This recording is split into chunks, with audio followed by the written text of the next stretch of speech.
Oh, boy, indeed. Anybody know what's going on tonight in Sacramento? Game 2 of 82? Yeah, Kings Warriors. It is that time. I think it's the game that everybody has had circled on the calendar. Thanks for tuning into the pregame show. I'm Ryan Sacktown. We will get you all ready for tip-off. Full slate of games in the NBA going on. Man, I am so excited for tonight. Don't forget, we got Jerry Reynolds and Grant back at halftime. We'll get everything broke down, get the starting lineups for you, and most importantly, get to your questions, get to your takes. I know this one is very, very important to Kings Nation, and it is going to be, to steal the words from the boss, a dandy. All right, this is the pregame show on If You Don't. 3, 2, 1, go. Sacramento miscue. Carter, stolen by Williams. And look at this. Oh, you don't like that. You don't like NBA basketball. Fox, goodbye. Oh, if you don't like that, you don't like NBA basketball. The exclamation point from De'Aaron Fox. Oh, if you don't like that, you don't like NBA basketball. Boy, that's an ESPN highlight right there. Whoa. Carlson comes in. How about this? Holy moly, Jim Bob Foley. That is a major league smush.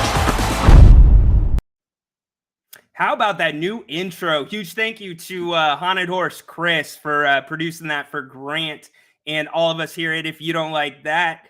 Thank you so much for tuning in. All right, Kings 1-0, Golden State 0-1 on the season. It's going to be a festive atmosphere out at Golden One Center tonight. You know that this is going to be one of those games that's going to be special. T-shirt night, everything. And could the hype train be any larger right now? We got De'Aaron Fox, the first signature athlete on the Curry brand. So, hey, I want to get you guys in on the show tonight because this show is really going to be about you and what you guys see coming into this game and how you see it playing out. The Kings, heck of a performance, right? In Utah, they put up 130 points. I have a few thoughts on the final score and the team stats and just an overall amazing way for the Kings to start the season. But let's get you guys in here. I really appreciate all the comments. I'm going to get to as many as I can. Of course, I'm going to start off with Ash. Let's go. Let's go. I put that in the chat earlier. Let's go, Kings. I know everybody's pumped up, so thank you for being here on If You Don't Like That. Yeah, I could watch that dunk all the way too. That was a really fun one with Willie Cauley-Stein. That brought just about everybody out of their seats. So, yeah, C-Dog, all eyes will be on Sabonis and Looney. How are the Warriors going to play Sabonis? Let's backtrack really quick. Revisit, in case you've been living in a cave, the 7-game series, first-round series last season with the Kings and the Warriors. Sabonis struggled. A little bit of confidence issues. Very physical series. Heck, he got bounced around in Utah, too. He took a couple shots, but, you know, how are the Warriors going to come out? Are they going to play off him a little bit? What are the Kings going to do? How are they going to adjust? That's going to be a matchup to watch. And how are the Kings going to address the rebounding deficit that they ran into in that 7-game series? I expect that to be a point of emphasis on Mike Brown's big board tonight. If you didn't know already, Kings regular starting lineup, Mike Brown is running out the same 5 that we are used to. Yes, that means Kevin Huerter is still at the 2 guard. Trey Lyles still out tonight with the calf strain. So that does take away a little bit of flexibility for Mike Brown and what they do with that backup 5-4 position, predominantly 5. Lyles really, really good at playing that small ball role. And, you know, this is going to be a track meet. There's no doubt about that. And I want to point your attention to the game in Utah. The Kings took 102 shots in Utah. Think about that for a second. The Kings had the #1 rated offense in the history of the NBA last year, highest rated pace in the history, or not in the history, but in the league last year. And they had 102 shots last night. And conversely, Utah, 91 shots. That is a lot of shots for Utah. You know what that means? That means the Kings imposed their game plan and their style of play on the Jazz. And look for much of the same tonight, but we will definitely keep an eye on Sabonis and Looney. Let's see. Curious on the matchup with all the guards on the floor. Yeah, Matthew, I think it's going to be one of those things where you got to throw the kitchen sink at Steph Curry. You got to throw the kitchen sink at Klay Thompson, Gary Payton. That's a name we don't talk too much about right now. Klay Thompson, right? He had a little bit of a slow season last year, but that's still the guy that can go off for 40 points in a quarter. One of the most amazing performances in the history of the NBA. Hell of a call by Napes. I mean, can you imagine sitting there seeing a guy score 40 in a quarter? Absolutely amazing. But Klay Thompson, Curry, you're going to have to do a little bit of everything with those guys. Certainly, I think you're going to get a little bit of Davion Mitchell. I think Mike Brown has learned from his mistakes last year against the Warriors. In my opinion, his mistakes, Game 6, especially Game 7, not having Davion in there, chose offense over defense. But also, it's going to rely heavily on De'Aaron Fox. De'Aaron has been playing a little bit better defense, something that Mike Brown has certainly challenged him to this season, challenged the entire team to be better on defense. But, here's a name, Kevin Huerter. Kevin Huerter did not play bad defense down the stretch last year. And during times in the first round series against the Warriors, Kevin Huerter actually played decent defense. So I think the way that you got to play it is you got to give him different looks. And I hope Mike Brown does a little bit of switching it up. And, maybe this is a game you go to the bench, you go a little deep, you see what's working, you see what's not. And you keep the guys fresh out there because that is going to be extremely important in a game like this. Am I yelling, Athena? I am not trying to yell. Okay. Is this better? Give me a thumbs up if that's a better Athena. My bad. Splash Bros, 7 of 25 from deep last game. Expect the Warriors A game tonight. Yeah. And let's throw out a name that old reliable. He is on the All Kings killer list. Chris Paul. Maybe he doesn't do it from a scoring standpoint, but Chris Paul certainly is a killer when it comes to the assists with the Kings. He has really, really hurt them, regardless of if he's been in Phoenix, wherever he has been at. He gives the Warriors a different look. He allows Steph Curry to play off the ball, which is completely different for this Warriors team. And that's going to open up some things for Klay Thompson. So really look at what they do on Chris Paul tonight. And, that's the big question mark with the Warriors, right? Can Chris Paul stay healthy? Certainly he played pretty decent in Game 1, but let's see what they do tonight. Can Chris Paul actually maintain that pace? Because he's a guy that's a little bit more methodical. And when I think about Chris Paul too, he's incredible with his body control. You have to know what you're doing out there on the court when you are defending Chris Paul, because he will absolutely eat you up with fouls and movements that you are not used to if you have not played against him in the past. All right, let's get to some more of these right here. Warriors played a terrific game, or played a terrible game in the opener, 35% from the field. Yeah, it's a little bit low for the Warriors. That was a weird game, right? With Phoenix, it just, there wasn't much flow to it. It felt old. Am I wrong to say that? It really did feel old. Durant looked a little bit slower. It just Beal out. I don't know. I just felt like both teams really couldn't get into a groove with that one. All right. Agree with Huerter's defense. Thank you. I appreciate that, Paul. Yeah, in Huerter, how do you get him involved? What's that look like if you're Mike Brown? How quick of a hook are you going to have on Kevin Huerter if he is not playing good on the offensive end? Certainly Chris Duarte, he came in and gave good minutes to Mike Brown in Utah. So I think that they might turn to Monk, obviously, and then also Chris Duarte fairly quickly. C-Dog, yes, I was going to get to this guy. Moody and Kuminga are guys to watch off the bench for Golden State. Yeah, Moody actually played really well in their opening game, but Kuminga, the Warriors, Jonathan Kuminga, if you haven't watched, they are putting a lot of development into that kid, and they are looking for him to kind of be that stretch guy on the perimeter, play a little bit in the front court for them. So we'll see how the Kings defend that. And speaking of those guys, let's talk about excuse me. Let's talk about Keegan Murray. Keegan Murray is going to have to really have a good game tonight, not just from an offensive end. He is going to have to step it up in the front court for the Kings tonight. He's going to have to play aggressive defense with those guys and play without fouling. That's going to be really important. And Sasha, Where does Sasha end up in the mix tonight? Does this feel like a game where it's going to be a Sasha night where he's going to get some more minutes? His first stretch in Utah when he came off the bench, really, really good. Was not hesitating whatsoever. And most importantly, he was moving his feet.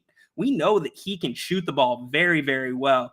But the defense surprised me. He was really, really in tune with what the guys were doing on that end of the court. 10, hi.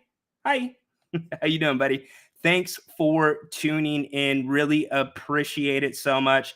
So this is going to be the first of a few games against Golden State. In fact, they see Golden State 2 times in the next 3 games. So it's a little bit weird how the NBA did that with the scheduling this year. You feel like those games should be spread out a little bit more, but you got to take them as they come and play them as they are on the schedule. So we will see enough of Golden State pretty soon. We will know what they are going to bring tonight and how they are going to play things with the Kings on the perimeter. We're already starting to get some scores in here. Ricky saying 122-116 win tonight for the Kings. Well, you know what? It would be a great, great win on the home court, opening up the season there. The Kings had struggled last year on the home court, so it would be really nice to come out, see them dominate, and actually bring the energy to the crowd. Don't let the crowd bring the energy to you. Let's see. Any updates? Yeah, C-Dog, I touched on that earlier. Draymond is out tonight.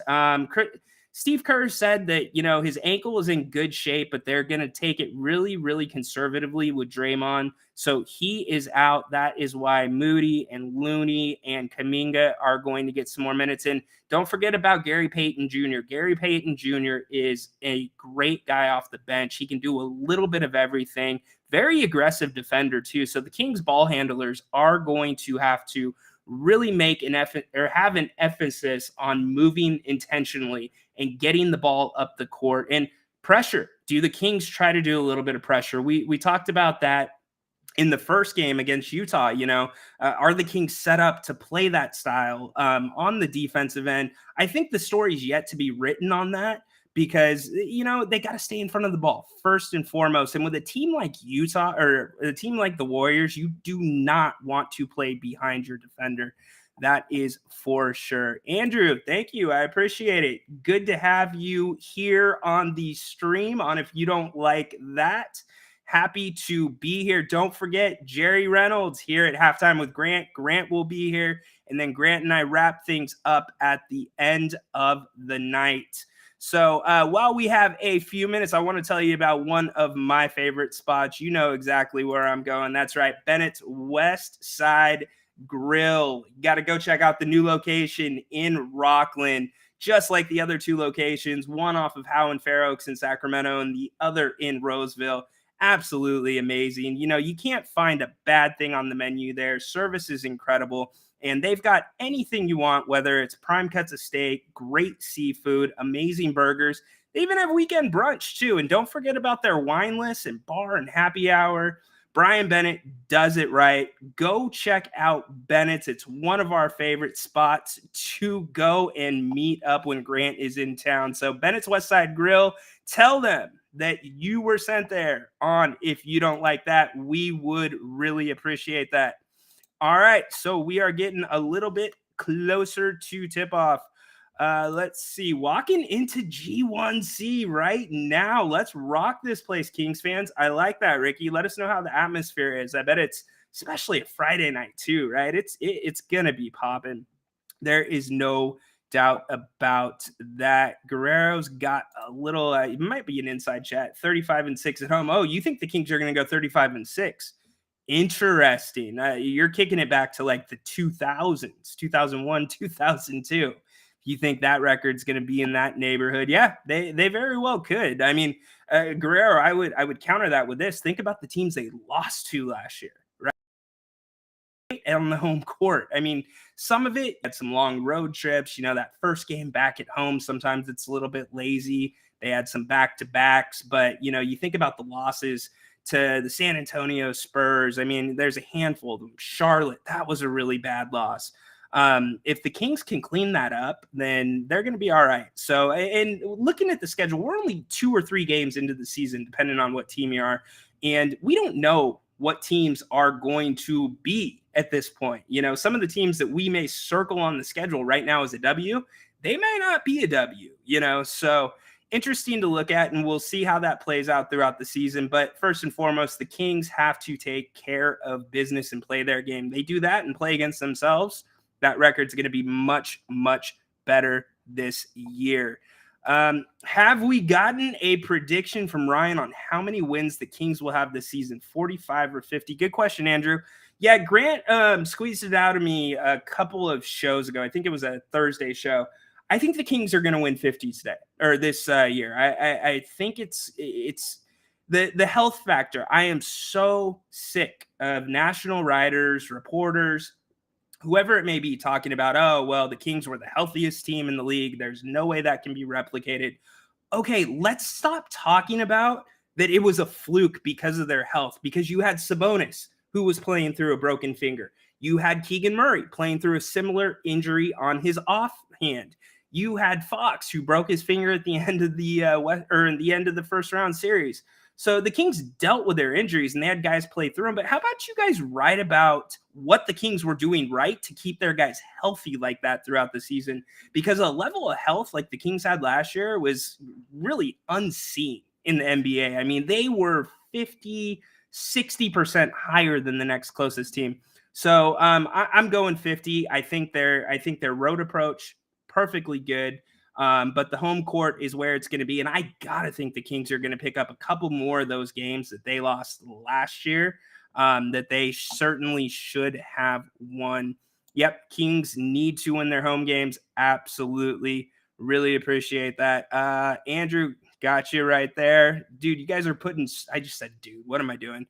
You guys are putting some great comments out. I really, really appreciate that. Guerrero has the Kings between 53 and 50 wins in the season to take care of home court and play well on the road. Stay healthy. Yep.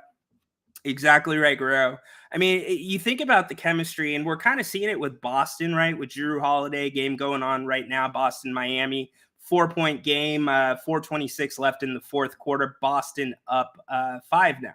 So, you know, there's that feeling out phase. Every team's going through it except the Kings, right? I mean, when you have a set unit that's really gelled like the Kings have, and you bring that core back, it's much easier for a couple guys to integrate into that system. You know, because the other guys that are already part of that system, they're not going to allow guys to come in and change that, tweak that, make it worse than it was before. So I think that definitely plays a role in what this team's going to do this year, and certainly hitting the ground running against Utah. That was really, really good. All right, so let's start getting some score predictions. While you guys start putting your score predictions up, I will give you a rundown of the NBA scoreboard right now. So the Kings, well, obviously the Kings, if my computer is going to work, there we go. We got the Hawks right now. They won. Well, my computer's not going to work, so we will not do the NBA rundown. We'll get to your scores. All right, C-Dog, 127, 114. Kings. What's up, Kevin? Thanks for tuning in, man. Really appreciate it. Guys, don't forget, please give us a thumbs up. If you like what you see, please subscribe. Really appreciate that. That gets us into the algorithm. And then also, please, please, please tell a friend. If they've never seen the stream, let them know about it. We would really, really appreciate it. Let's see. We got Paul. I am remembering when you first started out last year, Ryan. Look at you now. Thank you, Paul. Really appreciate that, bud. Yeah, it's a lot of good times with Napes and learning. So thank you for the kind words. All right, Andrew, he is going Kings 121, 109. You guys are going a little bit low on the scores. Kevin, he's going 123, 104. Kings, you think the Warriors are only going to score 104? Interesting. So, Andrew, let's see. 134, 123. See, I think that's a little bit more the neighborhood that we're looking at tonight. Time will tell. Certainly, the game's getting ready to tip off here in a few minutes. But I think it's going to be high scoring. I mean, the Kings are favorites, I think, right around 3 points tonight, if I am correct. Yeah, 3-point spread in favor of the Kings. In fact, ESPN's game production or projections has the Kings winning. They have the Kings at 56.6% chance of winning, Golden State 43.4%. So we'll see if that holds true. And remember games 1 and 2 of the Western Conference, the first round in the Western Conference playoffs last year. Kings played really well on the home court, held court games 1 and 2. So you wonder about the Warriors. Grant and I were talking about this. And, is this just another game for the Warriors? I think it is. Grant's right. This is another game for the Warriors. They've been there before. They're going to be in games like this again. They have a target on their back. So I think that's something that the Kings are going to have to get used to. They got a taste of it last year as their success grew. But certainly I think the Warriors are at a different level when it comes to that, always trying to get the best from their opponent. Haunted Horse, the man who made the intro for this season. I want the Kings to win as long as they aren't playing the Trailblazers. Appreciate that very much. Michael, thank you very much for the super chat. Really appreciate it. How do you feel about Barnes follow-up / redemption against the Warriors? I absolutely I love it. I think Barnes. So what a lot of people don't know about Harrison Barnes is this offseason, he went and worked really, really hard at his mid-range game. He went to LA, worked out with Rico Hines, did a ton of open gyms with a lot of the other NBA players.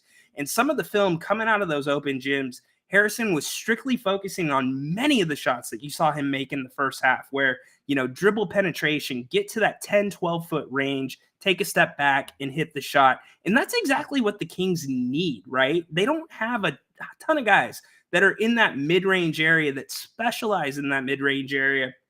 So Harrison has found his niche, and it's $17 million a year. If Harrison can play half as well as he played in game 1, Kyle Kuzma, who? Really. Harrison really keeps this team together in many ways. So I think Harrison approaches this game just like any other game. I don't think that missed 3 shook him whatsoever. It shook the fans a little bit more than anything.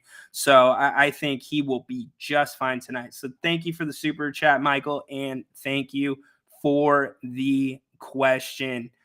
Thank you. Yeah, let's light the beam. We are super stoked. Did you guys see that they improved the beam? You can see it from all over the place now. So that is going to be something interesting to see if that gets lit tonight. Why am I not at the game, Alberto? Because I'm here with you guys. I would rather be here with you guys, Napes, Jerry Reynolds. This is way more fun than going to the games. But yeah, I'll be watching comfortably from my home, bathroom right down the hall, cold fridge with whatever I want. So that will be very, very nice. Yeah, Dio, Barnes nonstop attack, rim attack. Yeah, that's what the Kings need. And that's what Keegan Murray needs to do a little bit more of. C-Dog was really, really nice, or it was really good to point out that Keegan had 8 rebounds in the opening game. Really, really good. Malik Monk, 7 assists. So those were good stats that C-Dog pulled.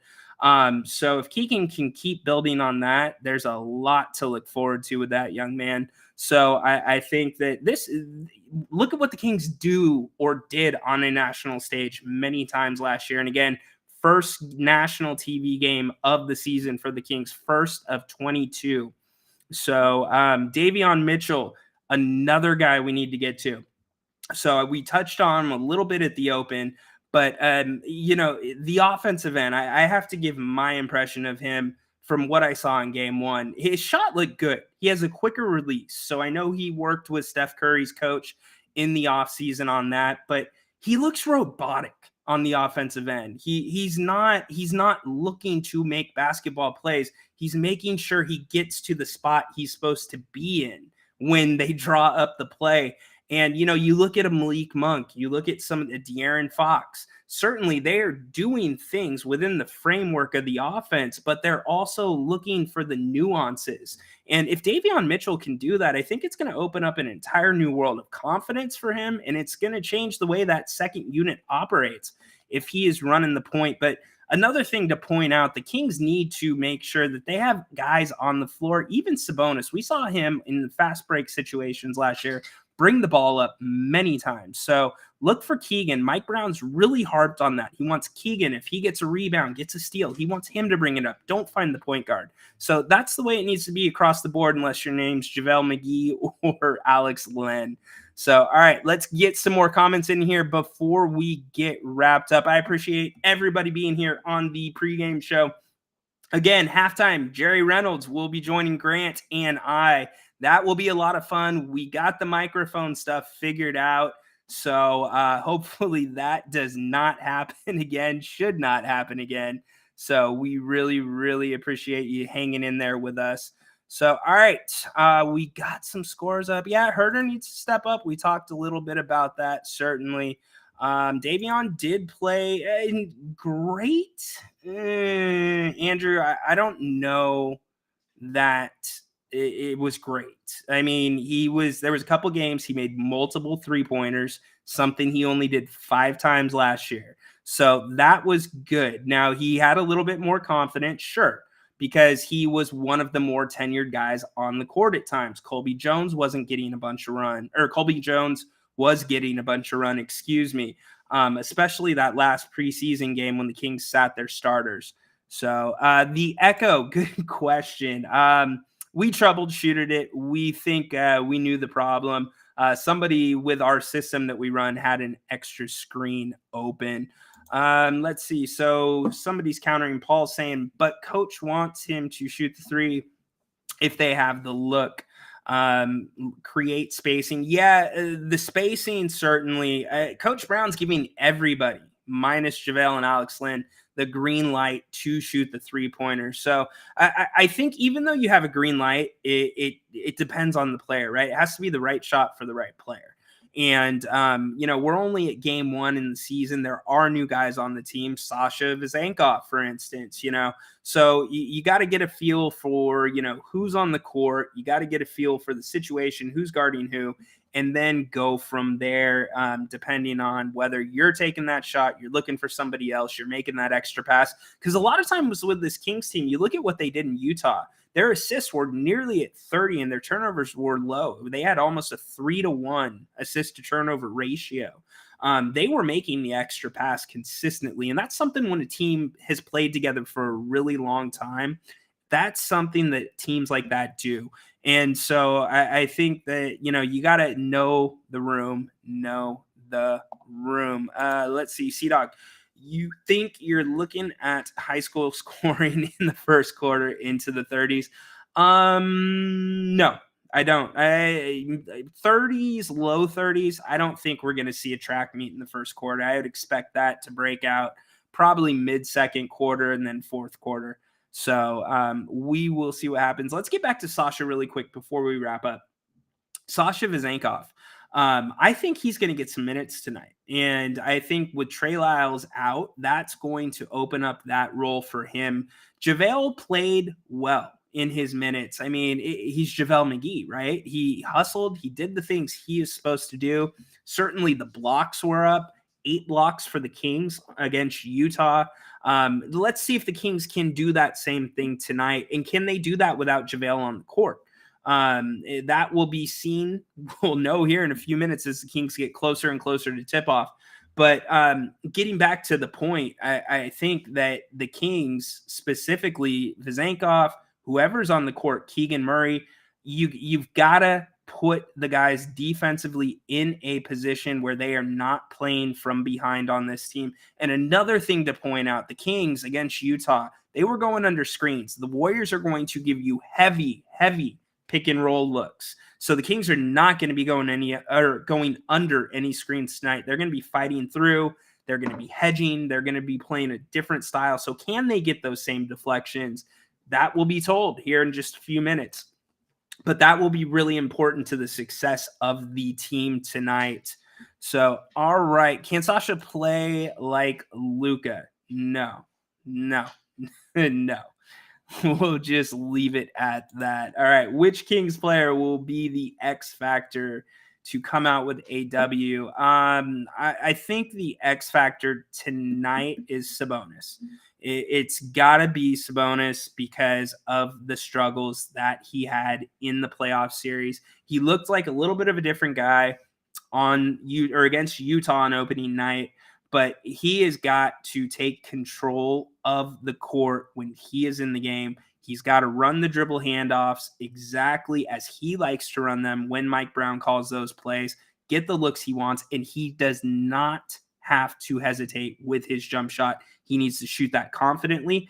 If he does that and he extends the defense out because he starts making 16, 17, 18 footers, that changes the entire landscape for what the Kings want to do. And that now opens up lanes for your Malik Monks, for your De'Aaron Foxes. So it's Sabonis, in my opinion. Who do you guys think the X factor is going to be tonight? I mean, some could say Sasha. If he's going to get some extended minutes and he gets hot, certainly could be him. I don't expect nerves to be an issue with him. He's played enough basketball overseas. So I think Sabonis, that's the man. So let's end with my score. I'm going to give my score at halftime. I think it's Kings victory. I will give you that. You know what? I'll give you my score now. What the heck, Sea-Dog? I think it's going to be within 10. I think it's going to be back and forth. Kings up probably 12-14 heading into the fourth quarter. Warriors make a run. Kings ultimately win 134. Warriors 128. 134-128. Kings win. Keegan Murray, great point. Another X factor. Good point, Rich. My man in San Diego. Go Aztecs. SDSU. Yeah.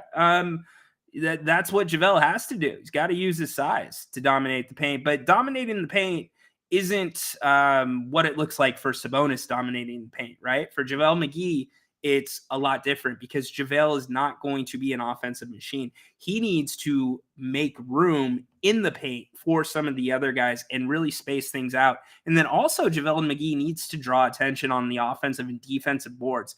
If he does that, that is going to open up rebounding lanes for the other guys to come crashing in. And when I say the other guys, it's got to be your Keegan Murrays. It's got to be your Kevin Huerters. Everybody has to rebound tonight. All right. It is the home opener, Kings, Warriors, whatever you want to call it, game 8 of last year's series. It's going to be a fun one. No matter what, win or lose, enjoy this game. It is going to be a fun atmosphere. If you are at the game, cheer your heart out. If you're at home, have a great time. Be safe. We will be back at halftime. Don't forget Jerry Reynolds at halftime. He will be here with Grant, and then Grant and I wrap things up at the end of the night. All right, let's get you out to the game. Looks like the Boston-Miami game's getting ready to wrap up. Just under a minute. Boston up 3 points, 114-111. So, all right, we will see you back at halftime. Thank you so much for joining the pregame show. I'm Ryan in Sacktown. Go Kings, light the beam.